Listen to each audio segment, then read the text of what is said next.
దయచేసి మీరు తెలుసుకోవాల్సిన సత్యం, బైబిల్లో చాలా గొప్ప విషయాలు ఉన్నాయి. సామెతల గ్రంథం 24వ అధ్యాయము 25వ వచనంలో మనం చూసినప్పుడు అక్కడ ఒక సత్యం కనిపిస్తాం.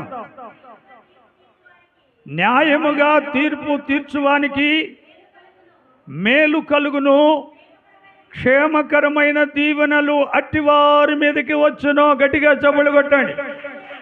న్యాయముగా తీర్పు తీర్చే మన ప్రధానమంత్రికి మేలు జరుగును. ఎవరికండి మేలు జరిగేది? ప్రధానమంత్రి గారికి క్షేమమైన మేలులు, దీవెనలు. ఆయన ఆరోగ్యంగా ఉండాలి, ఆయన దేశాన్ని కాపాడాలి, దేశంలో న్యాయం చేయాలి. మన ప్రధానమంత్రి కోసం మొట్టమొదటిగా ప్రార్థన చేయాలి. ఎంతమంది చేస్తారు చెప్పండి? ప్రధానమంత్రి అంటే ఎందుకో కోపడతారు. కోపడగడకండి. సృష్టికర్త అయిన దేవుడు ఆయన్ని ప్రధానిగా ఉంచాడు.